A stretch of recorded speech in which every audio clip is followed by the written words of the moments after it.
Next మనకి బీజగణితాన్ని base చేసుకొని 9th క్లాస్‌లో నెక్స్ట్ చాప్టర్ ఏంటంటే 8th క్లాస్‌లో మనం ఏం నేర్చుకున్నాం?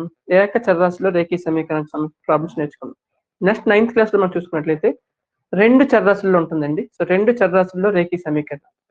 రేఖీయ సమీకరణానికి ముందే చెప్పాను నేను. ఒక బహుపది యొక్క లేదా ఒక సమీకరణం యొక్క పరిమాణం గరిష్టంగా ఒకటైతే అటువంటి వాటిని మనము రేఖీయ సమీకరణాలుగా చెప్తాం. అది ఒక చరరాశి ఉంటే ఒక చరరాశిలో రేఖీయ సమీకరణాలు. ఫర్ ఎగ్జాంపుల్ 2x + 3 అదొక రేఖీయ సమీకరణం. కానీ ఒక చరరాశిలోనే ఉంది అది. అలా కాకుండా 2x + 3y ఇప్పుడు ఎన్ని చరరాశులు ఉన్నాయి ఇక్కడ? x ఒక చరరాశి, y ఒక చరరాశి. అంటే 2 చరరాశులు ఉన్నాయి. సో 2 చరరాశులు ఉన్నప్పుడు ఇటువంటి రేఖీయ సమీకరణాన్ని దీని యొక్క పరిమాణం ఎంతండి? xకి ఒకటే, వైకి ఒకటే. మరి గరిష్టంగా దీని యొక్క పరిమాణం ఎంతని చెప్తాం మనము? ఒకటనే చెప్తాం. సో పరిమాణం ఒకటయ్యే సమీకరణాలను మనం రేఖీయ సమీకరణం చెప్పుకుంటాం. అయితే 2 చరరాశులు ఉన్నాయి కాబట్టి 2 చరరాశుల్లో రేఖీయ సమీకరణాలు. ఓకే. సో మనకి ఈ లెసన్ మొత్తము కూడా 2 చరరాశుల్లో రేఖీయ సమీకరణాలే ఉంటాయి. ఆ 2 చరరాశుల్లో ఉన్న రేఖీయ సమీకరణాలకి సాధనలు ఉంటాయి. ఫర్ ఎగ్జాంపుల్ ఇక్కడ 2x + 3 సమ్ 5 అయిందనుకోండి. x వాల్యూ ఎంత అవ్వాలి ఇక్కడ? 1 మాత్రం అవ్వాలి. x వాల్యూ 1 అయితేనే అది 5 అవుతుంది. ఇక్కడ xకి ఒక వాల్యూ వచ్చింది. కానీ ఒకవేళ 2 చరరాశుల్లో ఒక రేఖీయ సమీకరణం తీసుకున్నాం అనుకోండి.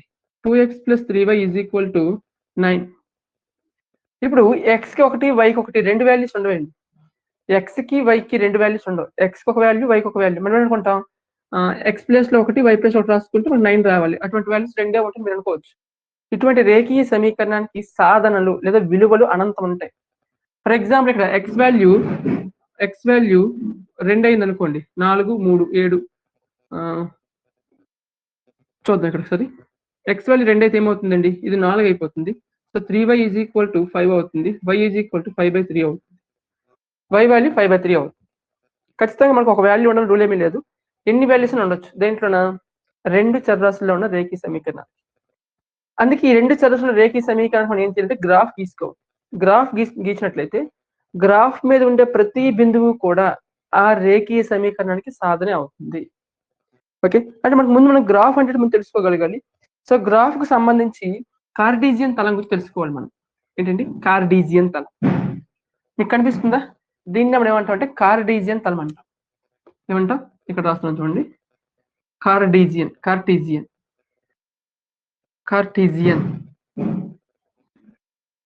కార్టీజియన్ తలం అంటాం.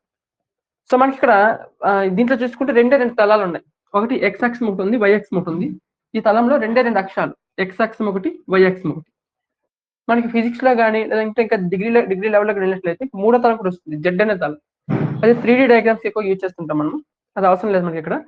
సో ఇక్కడ మనకి కార్టీజియన్ తలంలో x అక్షం ఒకటి, y అక్షం ఒకటి. అడ్డగా ఉండేదాన్ని మనము x అక్షం అంటామండి. x అక్షం. నిలువుగా ఉండేదాన్ని మనము y అక్షం అంటాం. y అక్షం.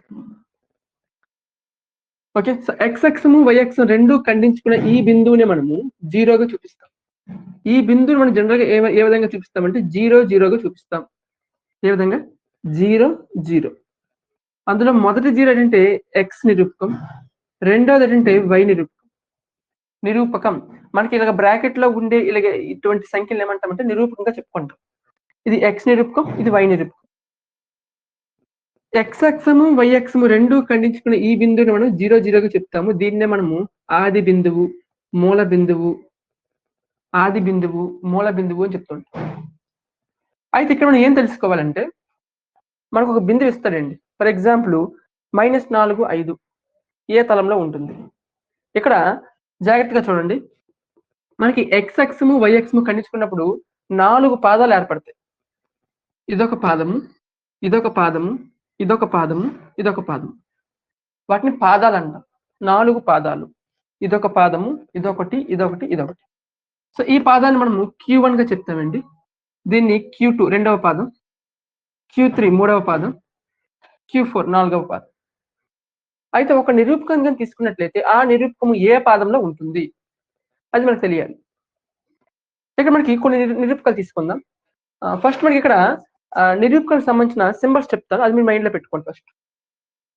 x అక్షంగా తీసుకున్నట్లయితే x అక్షానికి సెంటర్ పాయింట్ 0 అయినట్లయితే కుడివైపు ఏముంటుందంటే ప్లస్ సంఖ్యలు ఉంటాయి, ఎడమ వైపు మైనస్ సంఖ్యలు ఉంటాయి.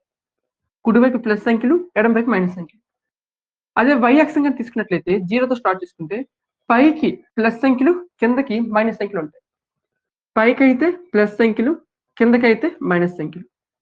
అదే x అక్షానికి కుడివైపు అయితే ప్లస్ సంఖ్యలు, ఎడమ వైపు అయితే మైనస్ సంఖ్యలు. ఇప్పుడు జాగ్రత్తగా చూడండి. ఇవి చూడండి, ఇవి ఏ సంఖ్యలు? ప్లస్ సంఖ్యలు. ఇవే సంఖ్యలు ప్లస్ సంఖ్యలు.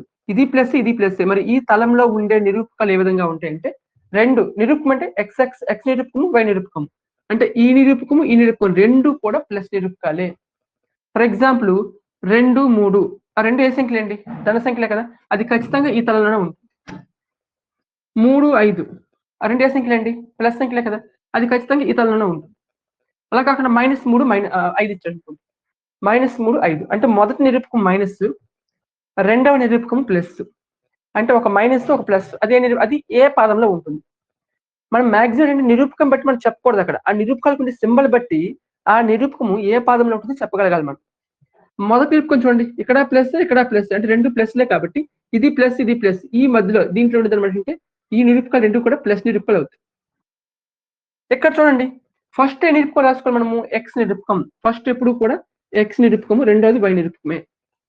ఇటువైపుకి వచ్చేసరికి ఎక్స్ నిరూపకం ఏంటండి? ఇక్కడ మైనస్ పదాలు. వై నిరూపకాలు ఏంటండి? ప్లస్ పదాలు. అంటే మైనస్ ఒక ప్లస్. మొదటి నిరూపకం మైనస్ అవ్వాలి, రెండవ నిరూపకం ప్లస్ అవ్వాలి. అటువంటి నిరూపకాలు, అటువంటి క్రమయుగ్మం, దీన్ని క్రమయుగ్మం అంటాము. అటువంటి క్రమయుగ్మం ఏంటంటే మనకి రెండవ పాదానికి చెందుతుంది. ఇక్కడ చూడండి, -3 5 అంటే మొదటిది మైనస్, రెండోది ప్లస్. మొదటిది మైనస్, రెండోది ప్లస్. అంటే ఈ -3 5 అనేది ఏ పాదంలో చెందుతుందంటే రెండవ పాదానికి చెందుతుంది. ఇక్కడికి వచ్చేసరికి ఏమవుతుంది చెప్పండి? ఎక్స్ నిరూపకం ఏంటి? ఇక్కడ మైనస్. వై నిరూపకాలు కూడా మైనస్సే. అంటే రెండు కూడా మైనస్లు అవ్వాలి. ఫర్ ఎగ్జాంపుల్ -7 -3 అది ఏ పాదంలో ఉంటుంది? ఇక్కడెక్కడో ఉంటుంది. అంటే రెండు మైనస్లే కాబట్టి మూడో పాదంలో ఉంటుంది. మనం ఏం చెప్పాలంటే ఇక్కడ నిరూపకం బట్టి, నిరూపకానికి ఉండే సింబల్స్ బట్టి అది ఏ పాదంలో ఉంటుందో చెప్పగలగాలి. ఇది ప్లస్, ఇది ప్లస్. అంటే ఇది ప్లస్ ప్లస్ అవ్వాలి. ఇది మైనస్, ఇది ప్లస్ కాబట్టి మైనస్ ప్లస్ అవ్వాలి. ఇది మైనస్, ఇది మైనస్ కాబట్టి మైనస్ మైనస్ అవ్వాలి. ఇక్కడికి వచ్చేసరికి ఏమవుతుంది చెప్పండి? నాలుగవ పాదంలో నిరూపకం ఏ విధంగా ఉండాలి? ప్లస్ మైనసా, మైనస్ ప్లస్సా? ముందేం చూసుకోవాలి? ఎక్స్ నిరూపకం చూసుకోవాలి. ఎక్స్ నిరూపకం ఏంటంటే ఇక్కడ ప్లస్, వై నిరూపకం మైనస్. అంటే మొదటిది ప్లస్ అవ్వాలి, రెండోది మైనస్ అవ్వాలి. మొదటిది ప్లస్ అవ్వాలి, రెండోది మైనస్ అవ్వాలి. సో అటువంటి నిరూపకము ఈ నాలుగవ పాదం చెందుతుంది. ఫర్ ఎగ్జాంపుల్ ఇక్కడ చూడండి, 5 7 3 -4 -5 -3 -2 1. ఓకే, ఇక్కడ చూడండి, ఇవి 5 7. ఫస్ట్ ఈ నిరూపకము మనకి ఎగ్జామ్ పాయింట్లు ఏమడుతుందంటే, ఈ నిరూపకం ఇస్తాడు 5 7 అనే బిందువు అంటాడు. ఏమంటే బిందువు, దాన్ని బిందువుగా చెప్తాం మనం జనరల్ గా. అలాగే క్రమయుగ్మం అంట. ఈ విధంగా రాయడాన్ని క్రమయుగ్మం అంటాం. ఈ 5 7 అనే బిందువు ఎక్కడ ఉంటుంది? 5 ఎక్కడ ఉందండి? ఎక్స్ అక్షం మీద 5 ఎక్కడ ఉంది? వై అక్షం మీద 7 ఎక్కడ ఉంది? అంటే రెండు కలిసే బిందువు ఎక్కడ ఉంటుంది? ఇక్కడ ఉంటుంది. ఈ బిందువుని మనము 5 7 అనే బిందువు అంటాం. అంటే ఈ బిందువు ఎక్కడ ఉంది? ఇది ప్లస్ ఇది ప్లస్ నిరూపమే, ఇది ప్లస్ నిరూపమే. రెండు ఎక్కడ ఉన్నాయి? మొదటి పదంలో కదా ఉన్నాయి. ప్లస్ ప్లస్ ఏంటండి? మొదటి పదంలో ఉంటాయి కదా. రెండో చూడండి, 3 -4. 3 అనేది ఎక్స్ అక్షం మీద ఉండాలి, -4 అనేది వై అక్షం మీద ఉండాలి. 3 ఎక్స్ అక్షం మీద ఎక్కడ ఉంది? ఇక్కడ ఉంది. -4 వై అక్షం మీద ఎక్కడ ఉంది? ఇక్కడ ఉంది. అంటే ఇది 3, ఇది -4. ఈ రెండు కలిసే బిందువు ఇది. సో ఈ బిందువుని మనము 3 -4 బిందువు అంటాం. ఆ బిందువు ఎక్కడ ఉంది? ఎక్కడ ఉంది? నాలుగవ పదంలో ఉంది. ఫర్ ఎగ్జాంపుల్ -5 -3 అంటే ఎక్స్ నిరూపకం -5 ఎక్కడ ఉంది చూడండి. ఇది ఎక్స్ అక్షం కదా, ఇక్కడ ఉంది -5. -3 ఎక్కడ ఉందండి? ఇక్కడ ఉంది -3 వై నిరూపకం మీద, అంటే ఇక్కడ ఉంది. అంటే -5 ఇక్కడ, -3 ఇక్కడ. అంటే ఈ రెండు కలిసే బిందువు ఇది. సో ఈ బిందువుని మనము -5 -3 బిందువు అంటాం. ఈ -5 -3 బిందువు ఎక్కడ ఉందండి? రెండు మైనస్లే, మూడో పదంలో ఉంటాయి. నెక్స్ట్ -2 1, -2 1 ఎక్కడ చూడండి? -2 అంటే ఇది, 1 అంటే ఇది వై అక్షం మీద. సో -2 1 ఈ రెండు కలిసి బిందువు ఇది. అంటే ఈ బిందువుని మనము -2 1 అంటాం. అది ఎక్కడ ఉంది? రెండవ పాదంలో ఉంది. సో మన ఇక్కడ ఈ విధంగా రాయాల్సిన, ఈ విధంగా బొమ్మలు వేయాల్సిన అవసరం లేదు. మనకు ఒక బిందువుగా ఇచ్చినట్లయితే ఆ బిందువులో నిరూపకాలకు సంబంధించిన సింబల్స్ చూసుకోండి. మొదటిది ప్లస్ ప్లస్, మొదటి పాదం. ప్లస్ మైనస్, ప్లస్ మైనస్ నాలుగవ పాదం. మైనస్ మైనస్, మైనస్ మైనస్ మూడవ పాదం. మైనస్ ప్లస్, మైనస్ ప్లస్ రెండవ పాదం. సో ఆ విధంగా చూసుకోవడం. ఇది ఏ నిరూపకం ఇచ్చినా సరే. ఫర్ ఎగ్జాంపుల్ -3 0 ఇలా ఇచ్చాడండి. ఇప్పుడు 0 అందుకు పక్కన పెట్టండి. ఇంకోటి తీసుకుందాం. -3 -4 -6 రెండిటికి ఏ సింబల్స్ ఉన్నాయి? మైనస్ ఉన్నాయి. సో 2 మైనస్‌లు అయితే మరి బొమ్మంతా వేకేయండి మీరు. ఒకటి చూడండి. ఇలా వేసుకోండి. ఇది ప్లస్, ఇది మైనస్. సారీ ఇది ప్లస్. ఇది మైనస్, ఇది మైనస్. సో ఇది మైనస్, ఇది మైనస్. ఈ రెండిటికి మధ్యలో ఉన్నది మైనస్ మైనస్ అవుతుంది. ఇది ప్లస్, ఇది మైనస్. సో ఈ రెండిటికి మధ్యలో ఉన్నది ప్లస్ మైనస్ అవుతుంది. ఇది మైనస్, ఇది ప్లస్. ముందు ఏం రాసుకోవాలి? ఎక్స్ నిరూపకానికి సంబంధించిన సింబల్ రాసుకోవాలి. ఎక్స్ నిరూపకం ఇది కదా, ఎక్స్ అక్షం మీద నిరూపకం ఇది. అంటే ఇది మైనస్, ఇది ప్లస్. అంటే ఇది మైనస్, ఇది ప్లస్ అవుతుంది రెండోది. Plus plus. So plus plus అవుతుంది. వాడు ఏమి ఇచ్చాడు? Minus minus. ఎక్కడ ఉంది? మూడవ పదం. సో ఈ బిందువు ఎన్నో పదంలో ఉంటుందంటే మూడవ పదంలో ఉంటుంది. సో రీసెంట్ గా జరిగిన టెట్ ఎగ్జామ్ లో కానీ డిఎస్ ఎగ్జామ్ లో ప్రశ్నలు రాలేదు. కానీ బిఫోర్ మనకి ఎప్పుడు 2014 అంతకుముందు ఎగ్జామ్ లో ఇచ్చాడండి. నిరూపక ఎగ్జామ్ సంబంధించి ఒక బిందువు ఇచ్చి ఈ బిందువు ఏ పాదంలో ఉంటుంది, ఏ పాదంలో ఉంటుందని క్వశ్చన్ ఎక్కువగా ఇవ్వడం జరిగింది. ఓకే, సో ఈ విధంగా అయితే కొన్ని సందర్భాల్లో మనకి నిరూపకాలు 0 అయిపోతాయండి. ఏంటి? నిరూపకాలు 0. ఫర్ ఎగ్జాంపుల్ ఇక్కడ చూడండి,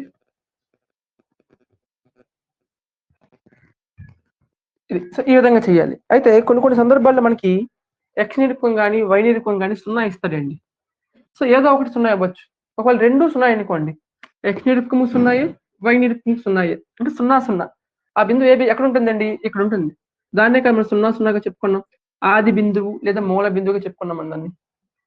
అయితే కొన్ని సందర్భాల్లో కేవలం ఎక్స్ నిరూపకం 0 అవ్వచ్చు, లేదా వై నిరూపకం 0 అవ్వచ్చు. ఫర్ ఎగ్జాంపుల్ 30 అనే బిందువు, లేదా 05 అనే బిందువు, లేదా 0-6 అనే బిందువు, లేదా -30 అనే బిందువు. సో ఈ విధంగా ఉండొచ్చు. ఇప్పుడు ఈ బిందువు ఎక్కడ పెడతాం మనము? మనకి 0 బిందువు ఇది. 3 అనేది ఎక్కడ చూడాలి మనము? ఎక్స్ అక్షం మీద చూసుకోవాలి. ఎక్స్ నిరూపకం కంటే ఎక్స్ అక్షం మీద చూసుకోండి. ఇక్కడ ఉంది 0 అనే బిందువు. 0 అనే బిందువు ఎక్కడ ఉందండి? వై అక్షం మీద చూసుకోవాలి. వై అక్షం ఎక్కడ ఉంది? ఇక్కడే ఉంటుంది. అంటే ఈ 3 అనే బిందువు, ఈ 0 అనే బిందువు ఎక్కడ కలుస్తుంది? ఇక్కడే కలుస్తుంది. సో వై నిరూపకం కానీ 0 అయితే ఈ ఎక్స్ నిరూపకం ఎంతైతే ఉంటుందో ఆ బిందువు దగ్గర ఆ బిందువు వస్తుందండి. ఎక్స్ నిరూపకం ఎంత అండి? 3 కదా. కాబట్టి ఈ బిందువు ఏమవుతుందంటే 30 అవుతుంది. ఒకవేళ ఎక్స్ నిరూపకం 0 అయితే వై నిరూపకం ఎంతైతే ఉంటుందో ఆ బిందువు దగ్గరే, లేదా ఆ సంఖ్య దగ్గరే ఆ బిందువు వస్తుంది. సో ఎక్స్ నిరూపకం 0 కాబట్టి వై ఎంత ఉందండి? ఇక్కడ 5 ఉంది. సో వై 5 ఎక్కడ చూడండి, ఇక్కడ ఉంది. సో ఈ బిందువు మనకి ఏమవుతుందంటే 0.5 అనేది అవుతుంది. 0-6 ఇక్కడ ఏం 0 అయింది? ఎక్స్ నిరూపకం 0 అయింది. అంటే వై అక్షం మీద ఆ నెంబర్ ఎంతైతే ఉంటుందో అక్కడ పెట్టుకోవాలి మనం. సో -6 ఎక్కడ చూడండి, ఇక్కడ ఉంది. అంటే ఈ బిందువే మనకి 0-6 అవుతుంది. నెక్స్ట్ -3 వై నిరూపకం 0 అయింది కాబట్టి ఎక్స్ నిరూపకం -3 కాబట్టి, అంటే ఇక్కడ ఈ బిందువు మనకి ఏమవుతుందంటే -30 అనేది అవుతుంది. అంటే ఇక్కడ ఒక నిరూపకం 0 అయినట్లయితే రెండవ నిరూపకం ఏ సంఖ్యతో ఉంటుందో ఆ అంకె దగ్గర మనకి ఏమొస్తుందంటే ఆ బిందువు అనేది వస్తుంది. అక్షం మీద వస్తుంది. అది కూడా ఎక్కడ? అక్షం మీద రావాలి. మనకి ఈ ప్లేస్ లో రాకూడదు, అక్షం మీద రావాలి. అయితే వాడు అడగచ్చు, ఏమంటాడు? ఈ బిందువు ఇచ్చి ఈ బిందువు ఎక్కడ ఉందని అడుగుతాడు. అప్పుడు మనకి పాదం 1 పాదం 2 ఇవ్వకపోవచ్చు. ఒకవేళ ఆప్షన్ లో పాదం 1 పాదం 2 ఇచ్చినప్పటికీ కూడా మనం అవి తీసుకోకూడదు. ఏం తీసుకోవాలి? ఎక్స్ నిరూపకం 0 కాబట్టి అది వై అక్షం మీద ఉంటుంది. వై నిరూపకం 0 అయితే అది ఎక్స్ అక్షం మీద ఉంటుంది. ఇది ఎక్స్ అక్షం మీద చూసారు, ఇవి వై అక్షం మీద చూసారా? ఏ నిరూపకం 0 అయితే మనకి ఏ నిరూపకం అయితే వాల్యూ ఇస్తాడో ఆ నిరూపకం మీద ఆ బిందువు ఉంటుంది. ఇక్కడ వై నిరూపకం 0 కాబట్టి ఎక్స్ అక్షం మీద ఉంటుంది బిందువు. ఇక్కడ ఎక్స్ నిరూపకం 0 కాబట్టి వై అక్షం మీద ఉంటుంది బిందువు. ఇది ఇక్కడ కూడా ఎక్స్ నిరూపకం 0 కాబట్టి వై అక్షం మీద ఉంటుంది. ఇది కూడా వై నిరూపకం 0 కాబట్టి ఎక్స్ అక్షం మీద ఉంటుంది. సో ఒక బిందువు చూడగానే ఆ బిందువు ఎక్కడ ఉంటుంది మనం చెప్పగలగాలి. ఓకే, అర్థమైందా? మనం ఇక్కడ లాస్ట్ క్లాస్లో మనం ఏకచరాశిలో రేఖీయ సమీకరణం గురించి చెప్పుకున్నాం. అందులో మనకి కొన్ని సమీకరణాలు రాసాం. సో అది ఏ విధంగా ఉన్నాయి చూడండి. ఫర్ ఎగ్జాంపుల్ ఇక్కడ x+3 = some 5, లేదా 2x - 5 = some 7. మనకి 2.1 ఎక్సైజ్ 8th క్లాస్లో 2.1 ఎక్సైజ్ లో మనకి ఫస్ట్ ఎక్సైజ్ లో ఈ విధంగా ఇచ్చాడు. మనకి ఈ విధంగా ఇచ్చి మనకి ఏమడిగంటే దాంట్లో ఎక్స్ వాల్యూ సాధించమన్నాడు. అయితే మనకి ఈ విధంగా ఉన్నప్పుడు జాగ్రత్తగా గమనించండి, ఎక్స్ పదం ఒకటే ఉంచండి. 2x = ఏమవుతుంది? ఈ -5 వెళ్తే +5 అవుతుంది. మొత్తంగా 12 అవుతుంది. అంటే 2x = 12. 2x = 12. సో 2x ఈ +12 వచ్చింది అనుకో -12 అవుతుంది. = 0. So 2x - 12 = 0. అంటే కొంచెం ఆ విధంగా మార్చుకున్నాను నేను. మనకి ఎక్స్ వాల్యూ ఫైండ్ చేయలేదు అక్కడ. ఆ రేఖీయ సమీకరణాన్ని నేను =0కి ఈ విధంగా రాసుకున్నాను. =0 వచ్చే విధంగా రాసుకున్నాను. ఓకే. సెకండ్ మనకి రేఖీయ సమీకరణం రాసినప్పుడు ఏకచరాశుల రేఖీయ సమీకరణం రాసినప్పుడు x పదం ఒకటి ఉంటుంది. అలాగే స్థిర పదం ఒకటి ఉంటుంది. x పదం ఒకటి, స్థిర పదం ఒకటి. కొన్ని సందర్భాల్లో ఇది. సో ఏకచరాశుల రేఖీయ సమీకరణం ఈ విధంగా ఉంది. x పదము అంటే మనకి ఏదైతే x లో వేస్తే x లో t లో అయితే t లేదా p అయితే p ఏదైతే అది. ఆ పదము నెక్స్ట్ ఒక స్థిర పదం ఉంటుంది. ఒక చరరాశి కాబట్టి ఒకటి చరరాశి పదము, ఒక స్థిర పదం ఉంటుంది. మరి మనకి ఇక్కడ కాన్సెప్ట్ ఏంటి ఇప్పుడు చెప్పుకుంటుంది? 2 చరరాశుల్లో రేఖీయ సమీకరణం. అంటే 2 చరరాశులు ఉండాలి. దాంతో పాటు ఒక స్థిర పదం ఉండాలి. ఫర్ ఎగ్జాంపుల్ ఇక్కడ ఒక ఎగ్జాంపుల్ రాస్తాను చూడండి. x + y = 7. సో మనం ఏం చేయాలి? =0గా మార్చుకోండి. అప్పుడు ఏమవుతుంది? x + y ఈ ప్లస్ తో ఇటు వస్తే -7 అవుతుంది. -7 = 0. అంటే x + y = 7 నే మనము x + y - 7 = 0గా రాసుకున్నాం. అంటే =0గా రాసుకున్నాం. =0గా రాసుకుంటే అది సమీకరణం. అంటే దీన్ని బట్టి మనం ఏం చెప్పొచ్చు? 2 చరరాశుల్లో ఇచ్చిన దాన్ని 2 చరరాశుల రేఖీయ సమీకరణానికి 2 చరరాశులు ఉండాలి. 2 చరరాశులు ఉండాలి. ఒక స్థిర పదం ఉండాలి. ఒక స్థిర పదం ఉండాలి. అయితే అన్ని సందర్భాలు ఆ విధంగా ఉంటుందంటే ఉండొచ్చు, ఉండకపోవచ్చండి. కొన్ని సందర్భాల్లో మనకి ఒకవేళ x యొక్క గుణకం ముందుండే గుణకం 0 అయిపోయిందనుకోండి. అప్పుడు x పదం ఉంటుందా? ఉండదు. x పదం ఉండదు. అప్పుడు మనకి y - 7 ఇవ్వచ్చు. అయితే మీకు డౌట్ రావచ్చు. y - 7 అనేది మనకి ఏకచరాశుల రేఖీయ సమీకరణం అవుతుంది కదా అనేసి. అవ్వచ్చు, తప్పేట్లేదు. ఇది ఏకచరాశుల రేఖీయ సమీకరణం అయినప్పటికీ కూడా దీంట్లో x నిరూపకం లేదు కాబట్టి x యొక్క పదం లేదు కాబట్టి దాని ప్లేస్ లో మనము 0 × x రాసుకొని దాన్ని మనము 2 చరరాశుల రేఖీయ సమీకరణంగా మార్చుకున్నాం. y - 7 అనేది అంటే ఏకచరాశుల రేఖీయ సమీకరణమే. ఒకటే చరరాశి ఉంది. సో 2 చరరాశులు నాకు కావాలనుకున్నాను కాబట్టి దాన్ని ఏ విధంగా రాసాను నేను? 0 × x + y - 7 = 0గా రాసుకున్నాను. అంటే 2 చరరాశులకు మార్చేసాను నేను. ఖచ్చితంగా ఉండాలని రూల్ లేదు. కానీ ఉంటే మాత్రం ఏ విధంగా ఉండాలి? x, y ఒక స్థిర పదం ఉండాలి. మామూలుగా అయితే ఒక పదానికి గుణకం 0 అయిపోయిందనుకోండి. ఆ పదం పూర్తిగా ఉండదు కాబట్టి ఒక స్థిర పదము, ఒక బీజీ పదం అనేది ఉండాలి. ఓకే. సో ఇవన్నీ ఎందుకు చెప్తున్నానంటే మనకి 2 చరరాశుల్లో ఉండే రేఖీయ సమీకరణం యొక్క ప్రామాణిక రూపం ఏ విధంగా ఉంటుందంటే ax + by + c = 0. 2 చరరాశులు ఉండే రేఖీయ బహుపదిలో రేఖీయ సమీకరణం యొక్క సాధారణ రూపం ఏ విధంగా ఉంటుంది? ax + by + c = 0.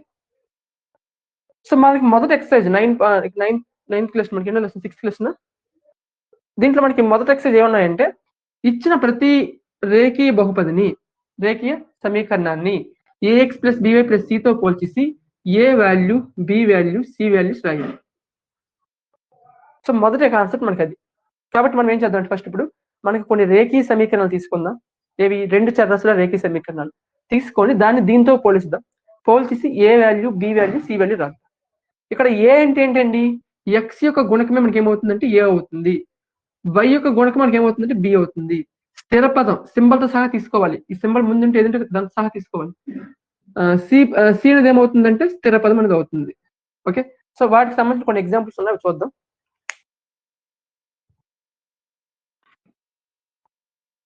ఇక్కడ పేజ్ నెంబర్ 125లో ఎగ్జాంపుల్ ఫస్ట్ చూడండి ఏమి ఇచ్చాడు ఇక్కడ. సచిన్ మరియు సెహ్వాగ్లు కలిసి 137 పరుగులు చేశారు. ఈ సమాచారము 2 చరరాశుల్లో రేఖీయ సమీకరణంగా వ్యక్తపరచండి. ఎవరెవరండి? సచిన్, సెహ్వాగ్ వీళ్ళిద్దరూ కలిసి 137 పరుగులు చేశారు. మనం ఏకచరాశుల రేఖీయ సమీకరణానికి సంబంధించిన ఈక్వేషన్స్ ఏ విధంగా తీసుకుంటాం?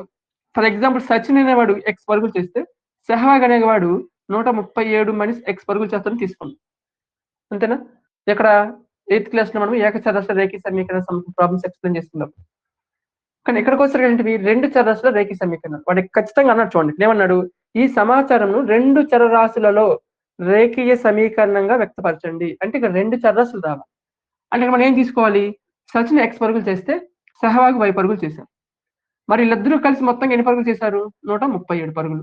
అంటే దీన్ని మనం ఏ విధంగా రాయొచ్చు? ఇది సచిన్ పరుగులు, ఇది సెహ్వాగ్ పరుగులు. అంటే వాళ్ళిద్దరిని కలిపి మనకి ఏం రావాలి? ఈ 137 రావాలి. అంటే x + y = 137. మరి x, y రాయాలంటే అలాగేం లేదు. ఏదైనా రాసుకోవచ్చు. PQ రాసుకోండి. లేదా AB రాసుకోండి. ఏదైనా సరే 2 చరరాశులు తీసుకోవాలి. ఆ చరరాశులు మొత్తం అనేది అవ్వాలంటే 137 అవ్వాలి. సో ఎక్కువగా ఏంటంటే x, y లో ఇచ్చేస్తాం మనం. x, y, z ఆ 3 అయిపోయాక PQR ఉపయోగిస్తుంటాం ఎక్కువగా. ఓకే. అది ఫస్ట్ వన్ అండి. నెక్స్ట్ సెకండ్ వన్ చూడండి. హేమ వయస్సు మేరీ వయస్సుకు 4 రెట్లు. ఈ దత్తాంశముకు సరిపోయు రేఖీయ సమీకరణంను రాయమని చెప్పాడు. ఇక్కడ హేమ ఉంది, అలాగే ఇంకెవరు మేరీ ఉందండి. హేమ వయస్సు మేరీ వయస్సుకు 4 రెట్లు. మేరీ వయస్సుకు 4 రెట్లు. సో మేరీ వయసుని నేను ఎక్స్ అనుకుంటున్నాను. అప్పుడు హేమ వయసు ఏమవుతుందండి? మేరీ వయసుకు 4 రెట్లు కాబట్టి ఇది 4x అవ్వాలి. అంతేనా? సో మనం ఏకచరాశుల రేఖీయ సమీకరణం అంటే ఆ విధంగా తీసుకుందాం. అయితే ఇక్కడికి వస్తే మనం ఏ విధంగా తీసుకోవాలి? ఇక్కడ హేమ వయసు మనం ఏ విధంగా తీసుకుందాం అంటే వైన చరరాశిగా తీసుకుందాం. ఎందుకు వై తీసుకున్నాను? ఇక్కడ మనకి 2 చరరాశులు కావాలి. 2 చరరాశులు కావాలి. అంటే ఇక్కడ y ఈక్వల్ ఏమవుతుందండి? 4x అవుతుంది. y ఈక్వల్ టు 4x అవుతుంది. ఓకే. అయితే ఇక్కడ మనకి y ఈ 4x వస్తే ఏమవుతుందండి? ఒక్క నిమిషం.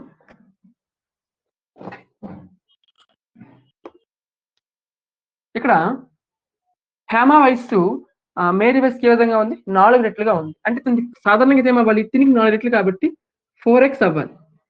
4x అవ్వాలి. అయితే ఇక్కడ మనము మేరీ వయసు మనం ఏ విధంగా తీసుకుంటున్నామంటే 4y గా తీసుకుందాం. ఏ విధంగా? 4y గా.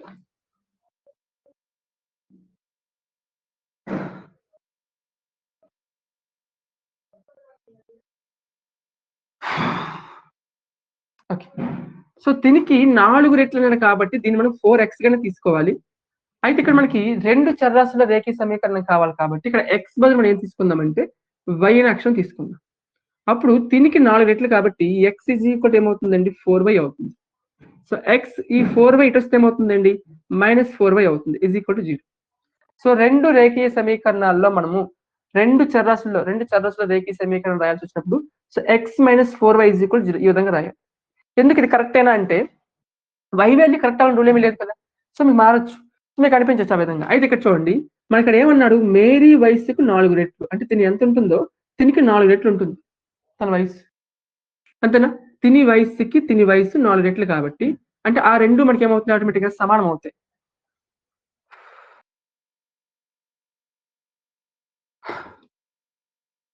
చూడండి, ఇక్కడ చిన్న కన్ఫ్యూజ్ అయ్యి ఉండొచ్చు మీరు. ఇక్కడ హేమ వయస్సు మేరీ వయస్సుకు 4 రెట్లు అన్నాడండి. సో మేరీ వయస్సు x అయితే తిని వయసు ఏమవ్వాలి? తినికి 4 రెట్లు. చూడండి, ఇక్కడ మేరీ వయస్సుకు 4 రెట్లు ఉందంట. ఎవరిది? హేమ వయస్సు.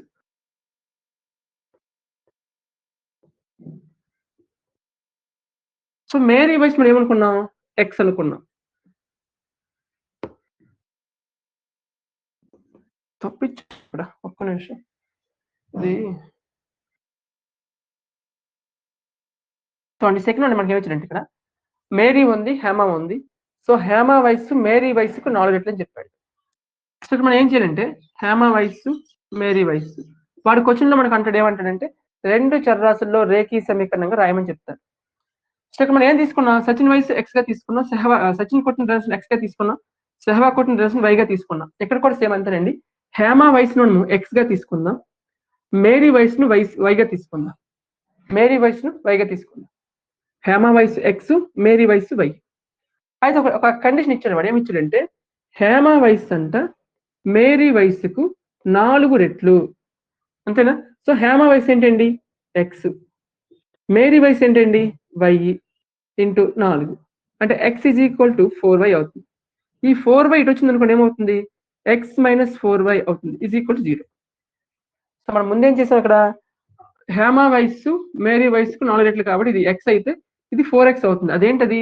రేఖీయ సమీకరణం. అది డైరెక్ట్ ఈ విధంగా తీసుకోవచ్చు. అయితే మన ఇక్కడ ఏం రాయాలి? 2 చరరాశుల రేఖీయ సమీకరణం రాయాలి. సో 2 చరరాశుల రేఖీయ సమీకరణం రాయాలి కాబట్టి తింది x అనుకోండి, తింది y అనుకోండి డైరెక్ట్ గా. సో అనుకున్న తర్వాత ఇప్పుడు కండిషన్ అప్లై చేద్దాం. కండిషన్ ఏమి ఇచ్చారు ఇక్కడ?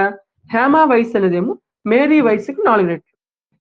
సో హేమ వయసు x అయితే మేరీ వయసు y కదా. సో తనకి 4 రెట్లు అంటే y ఇంటూ 4 అవుతుంది. So x equal to 4y అవుతుంది.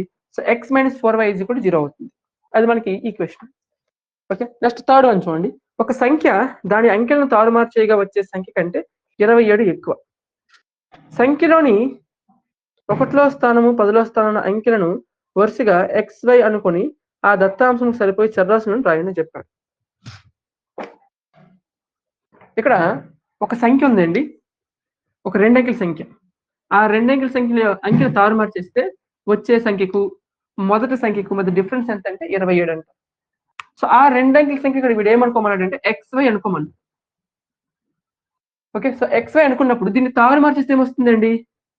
YX వస్తుంది. ఇప్పుడు దీన్ని ఈక్వేషన్ గా రాయాల్సి వస్తే ఇక్కడ x అనేది ఏ స్థానంలో ఉంది? 10లో స్థానంలో ఉంది. x అనేది 10లో స్థానంలో ఉంది. మనం మొదటి సంఖ్య వ్యవస్థను నేర్చుకున్నాం. స్థాన విలువలు లెక్కించినప్పుడు విస్తరణ రూపం. ఫర్ ఎగ్జాంపుల్ 27 ఉంటే దీన్ని 2 × 10 ప్లస్ 7 × 1గా రాసాం. ఇక్కడ కూడా సేమ్ అంతే. x × 10 లేదా 10 × x ప్లస్ y × 1. దీనికి కూడా ఇది 10లో స్థానం ఉంది కాబట్టి y × 10 ప్లస్ x × 1. x × 1. చూడండి, సింప్లిఫై చేస్తే ఎంత అవుతుంది? 10x ప్లస్ y అవుతుంది. ఇది 10y ప్లస్ x అవుతుంది. అయితే వాడు ఏమన్నాడు? ఈ సంఖ్యకు మధ్య డిఫరెన్స్ ఏమన్నాడంటే 27 అని చెప్పాడు. అంటే ఈ సంఖ్య నుంచి 10y ప్లస్ x నుంచి 10x ప్లస్ y కానీ తీసినట్లయితే మనకి ఎంత వస్తుంది? 27 వస్తుంది. సో దాన్ని సింప్లిఫై చేయండి. 10y plus x minus 10x minus 10y minus y is equal 27. So మనకి ఏమొస్తుందంటే 9x minus 9y minus 9x is equal 27. So y minus x is equal to 27/9 అవుతుంది. So y minus x is equal to 3 వస్తుంది. అంటే ఆ రెండు సంఖ్యలు మనకి ఇక్కడ 2x ఇచ్చారు కదా, ఆ రెండు సంఖ్యల అంకెల మధ్య తేడా ఎంత అవుతుందంటే 3 అనేది అవుతుంది. So y minus x is equal to 3. ఇది ఈక్వేషన్ అక్కడ మనకి. సో వాడు ఇచ్చిన ఇన్ఫర్మేషన్ బట్టి మనం ఏం చేయాలంటే రెండు చరరాశుల్లో రేఖీ సమీకరణం రాయగలగాలి. ఇవి 100% మనకి ఎగ్జామ్ పాయింట్ ఆఫ్ ఇవ్వడు.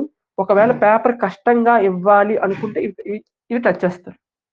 ఓకే, సో ఇది మనకి థర్డ్ వన్ అండి.